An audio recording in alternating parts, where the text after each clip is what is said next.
వాస్తురీత్యా మీ ఇంట్లో ఉన్న ఎలాంటి నెగిటివ్ ఎనర్జీకైనా క్షణాల్లో రెమెడీ ఇవ్వబడును. మీ ఇంటికి ఎలాంటి డ్యామేజ్ లేకుండా తక్షణమే పూర్తి పరిష్కారం.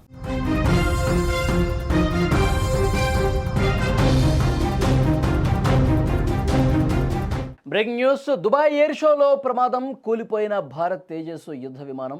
ఈ దుర్ఘటనలో పైలట్ దుర్మరణం చెందినట్టు ధృవీకరించారు. మృతుడి కుటుంబానికి ప్రగాఢ సానుభూతి తెలియజేసింది. కుటుంబానికి హామీ ఇచ్చారు. కుటుంబం బాధ్యత ప్రభుత్వమే చూసుకుంటుందని విచారణకు భారత వాయుసేన కూడా ఆదేశించింది. ఇక స్వదేశీ పరిజ్ఞానంతో ఈ తేజస్ జెట్ తయారైంది. దుబాయ్లో జరిగిన అంతర్జాతీయ ఎయిర్ షోలో ఊహించని విషాదం ఇది. భారత్కు చెందిన తేజస్ యుద్ధ విమానం ప్రమాదవశాత్తు కుప్పకూలిపోయింది. ఈ దుర్ఘటనలో విమానాన్ని నడుపుతున్న మన పైలట్ మృతి చెందడం తీవ్ర దిగ్భ్రాంతి కలిగించింది. ఈ ఘటన భారత కాలమానం ప్రకారం మధ్యాహ్నం 2 గంటల 10 నిమిషాలకు జరిగింది. నిన్న విమానాశ్రయంలో ఎయిర్ షో జరుగుతున్నటువంటి సమయంలో ఈ ప్రమాదం చోటు చేసుకుంది. విన్యాసాలు ప్రదర్శిస్తున్నప్పుడు తేజస్ ఫ్లైట్ ఒక్కసారిగా నేలకూలింది. ఘటనా స్థలంలో పెద్ద ఎత్తున మంటలు చెలరేగాయి. దట్టమైన పొగ కూడా వ్యాపించిన పరిస్థితి. ఒకసారి విజువల్లో కూడా మీరు చూడొచ్చు. ఈ ప్రమాదంలో పైలట్ ఆచూకీ తెలియకపోయినప్పటికీ ఆ పైలట్ మృతి చెందినట్టుగా వాయుసేన అధికారికంగా ప్రకటించింది కూడా.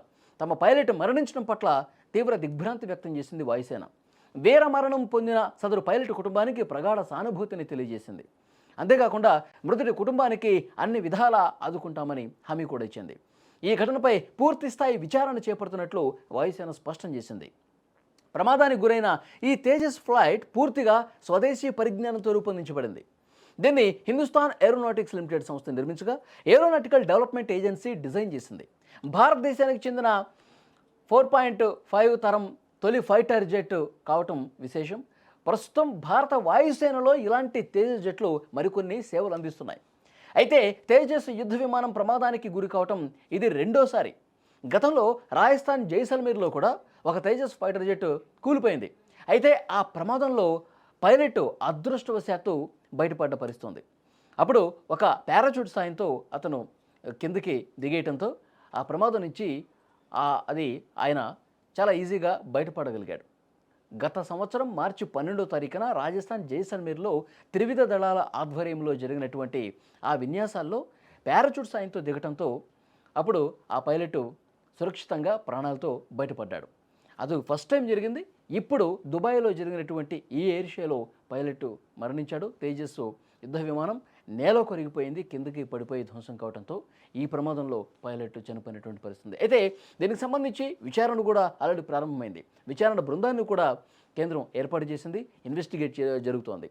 అయితే ఆ తేజస్ యుద్ధ విమానం నుంచి ఆయిల్ లీక్ అవుతుంది అన్నది కూడా ఒక వార్త ప్రచారం జరిగింది.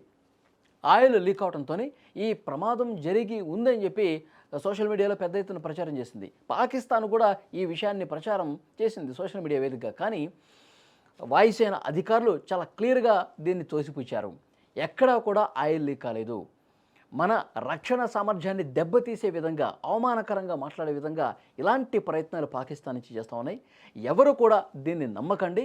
మన దేశ రక్షణ సామర్థ్యాన్ని పూర్తిగా అవమానించే విధంగా, అవహేళన చేసే విధంగా ఈ విధమైనటువంటి వార్తలు ప్రచారం చేస్తూ ఉన్నారు. దీన్ని ఎవరు నమ్మొద్దు. ఇలాంటి విషయాల్ని, ఇలాంటివి వాస్తవాలు కాదు, వాస్తవాలు అయ్యే విధంగా కొంతమంది ప్రచారం చేస్తున్నారు. దీన్ని ఎక్కడ నమ్మొద్దు. ఒకవేళ మీరు సోషల్ మీడియాలో షేర్ చేసే ముందు కూడా దీన్ని 1-2 సార్లు చెక్ చేసుకోండి అని కూడా వాయుసేన చాలా స్పష్టంగా ప్రజలకి సమాచారం ఇచ్చినటువంటి పరిస్థితి. సో ఏదేమైనప్పటికీ ఈ విధంగా ప్రమాదంలో మన పైలట్ దుర్మరణం పాలవటం బాధాకరమైనటువంటి విషయం. ఆ కుటుంబానికి పూర్తి స్థాయిలో అండగా ఉంటామని కూడా భారత వాయుసేన ప్రకటించింది. అట్ ద సేమ్ టైం ఈ ఘటనకు సంబంధించి కారణం ఏంటో కూడా నిశ్చితంగా దర్యాప్తు బృందం పరిశీలిస్తోంది. ముఖ్యంగా అక్కడ ఆయిల్ లీక్ కాలేదని క్లియర్ అయ్యి అర్థమైపోయింది. అలాగే ఇంజన్లో ఏమైనా సాంకేతిక సమస్యలు ఉన్నాయా, దీన్ని తేల్చే పనిలో ప్రస్తుతం దర్యాప్తు బృందం సిద్ధంగా ఉంది.